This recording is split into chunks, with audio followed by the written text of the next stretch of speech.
माता जी प्रणाम। ठीक रहो बेटा।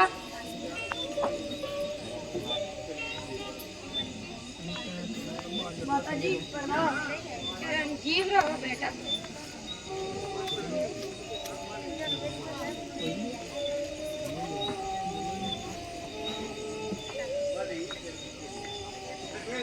कहो कहीं में सब कुशल तो है?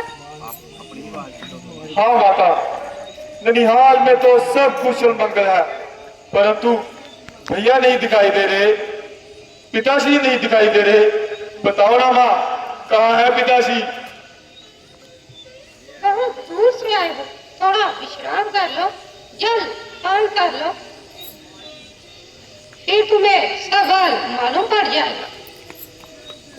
नहीं, आपको पता है कि जब तक मैं पिताजी के दर्शन ना कर लूं तो मुझे चैन नहीं आएगा। बताओ ना माँ, कहाँ है पिताजी? मैंने यहाँ सब ठीक कर रखा है। ठीक कर रखा है? क्या ठीक कर रखा है?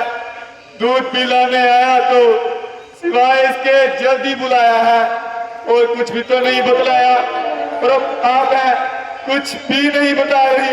बताओ ना माँ, कहाँ है पिताश्री?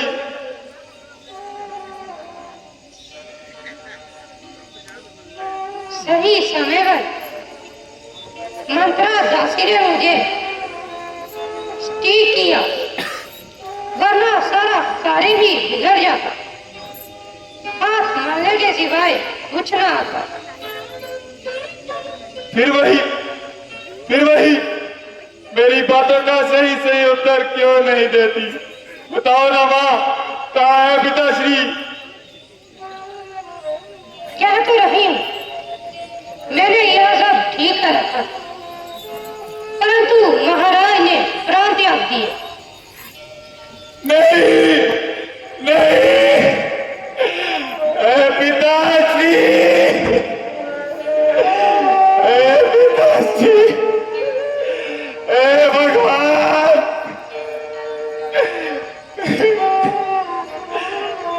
विधाता, जे तूने कैसा दुर्दिन दिखाया जो अंतिम में मैं अपने पिता के दर्शन न कर पाया।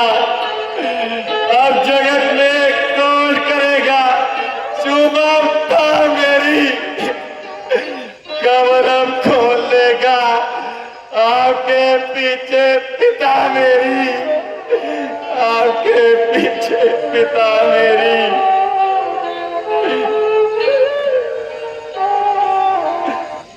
पापा जी, या पिताजी को कोई रोग हो गया? रोग तो कुछ नहीं, बस राम के वियोग में थोड़े पागल से हो गए। राम का वियोग? माता जी, कहाँ चले गए हैं भैया राम?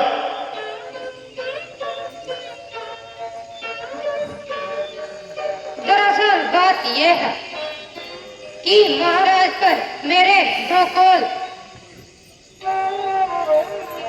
द्रोह थे। मैंने मंत्रा दासी के कहने पर मांग लिए। एक ने तुम्हारे लिए अयोध्या का राज्य और दूसरे ने राम को 14 वर्ष का वनवास मांगा। सर्वनाश, सर्वनाश माते, सर्वनाश।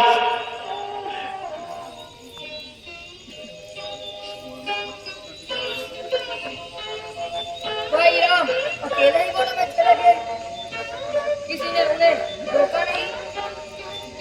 नहीं, पुत्री सीता और लक्ष्मण भी उनके साथ चले गए। भैया लक्ष्मण, माता सीता, भाई राम बनकर चले गए। आज तो जी आपने बहुत सुंदर कार्य किया है। धन्य हो मां, तुम धन्य हो। यही तो मैं तुमसे सुनना चाहती थी। अब सभी दुखों को भूलकर प्रजा के हित के लिए राज्य करो। जिस राज्य ने तुझे अंधा बना दिया, जिस राज्य ने तुम्हारी आंखों पर पट्टी बांधी, क्या उसी के चक्कर में आकर मैं अपने कर्तव्य को भूल जाऊं? अरे राज्य कहती है वो कंकर और पत्थर है। पर तुम मेरे भले का ये भी सिला दे रहे हो। भला? अरे कैसा भला? किसका भला? यदि चाहती थी भला मेरा, क्यों किया होता भला मेरा? लिया था जन्म जिस दिन दबा देती गला मेरा। यही तो मुझको भी लज्जा रहा है कि मुझको इस पल का ज्ञात होता कि इस दुनिया से ही चल देता। कभी पीता ना तेरा दूध, पीता तो उगल देता। और विधाता से तुम्हारे गर्भ में फरियाद करता कि ये पल देता, बदल देता तेरी को, या मुझको ही बदल देता।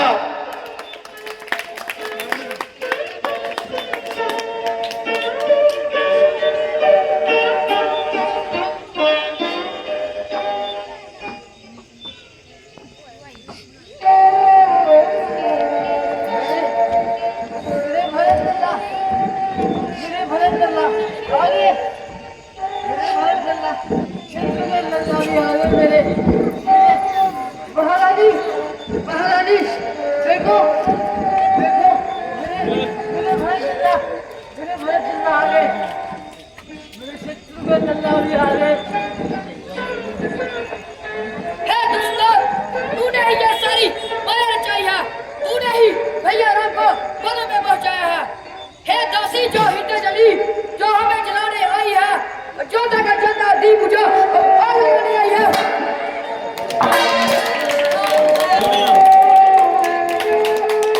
दूर है मेरी नजर से, बना तो बना, यही अधिकार दूंगा।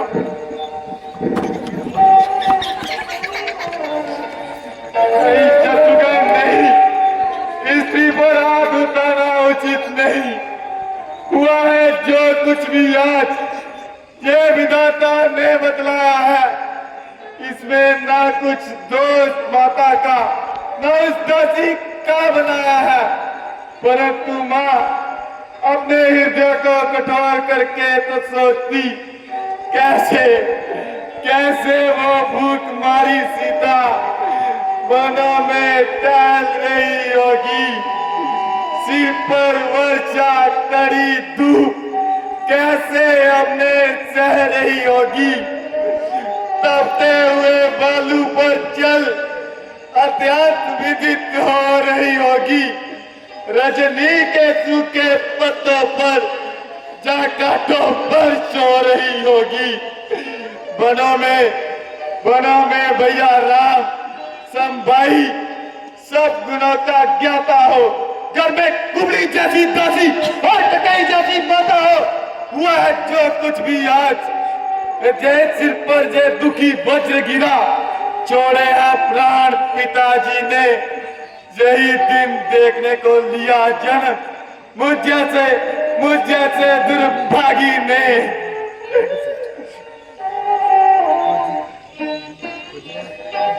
होली कराती विधाता की कही ताली नहीं जाती। अब सभी दुखों को बुलाकर प्रजा के हित के लिए राज्य करूं, भैया राम को वनों में भेज के राज्य करूं, माता जानकी भाई लक्ष्मण को संकट में डाल के राज्य करूं। अरे ये तू कौन से मुख से कह रही है? तू माँ है क्या? तू सच में मेरी माँ है क्या? माता तेरे जैसी होती है। यदि एक बार माता को चल्या के हृदय से सोचती, माता सुमित्रा के कलेजे के तरफ को समझती, तो तुझे ये ज्ञात होता कि सबके हृदय तेरे जैसे काले नहीं होते।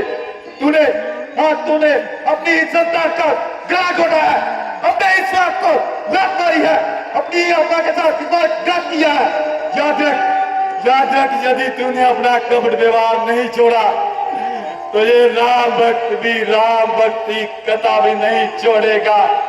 हो गया होना लिखा था जो हमारे भाग्य में। राम का भक्त चला राम की अनुराग में। राम का भक्त चला राम की अनुराग में। रुक जाओ बेटा। बेटा? कौन बेटा? कैसा बेटा? ना तो मेरी माँ है और ना ही मैं तेरा बेटा हूँ। मुझे जन्म जन्मांत तक नरक में रहना मंजूर है, परंतु तुम्हारा बेटा बनकर नहीं। मैं दशरथ पुत्र भरत आज यह प्रतिज्ञा लेता हूँ कि आज से और अभी से मैं अपनी माता कैकेयी का हमेशा हमेशा के लिए परित्याग करता हूँ। यही मेरी अंतिम परीक्षा है। यदि मेरी आवाज इस लोक से और लोक तक जाती है तो हे पिता आप भी सुन लीजिए। आज इस अभागी भरत ने माता कैकेयी का बलि त्याग कर दिया और पिताजी मुझे आशीर्वाद दीजिए कि मैं भैया राम को वनों से लाकर अयोध्या के तख्त पर बैठा सकूं, अयोध्या के तख्त पर बैठा सकूं। महारानी कैकेयी, यदि तू स्त्री न होती तो आज इस दुष्कर्म के लिए तुम्हारा इन्हीं हाथों से गला करता, क्योंकि पाप की ऐसी भागीदार मूर्ति को जीवन व्यतीत करने देना भी पाप का भागीदार बनना है। परंतु यह बात याद रखना कि आज के बाद यह भरत तुम्हारे लिए कलंकित मुख कभी नहीं देखेगा, कभी नहीं। और इस कक्ष में जहां मेरा बचपन बीता है, इस कक्ष में भी वापिस कभी नहीं आऊंगा, कभी नहीं। भैया राम।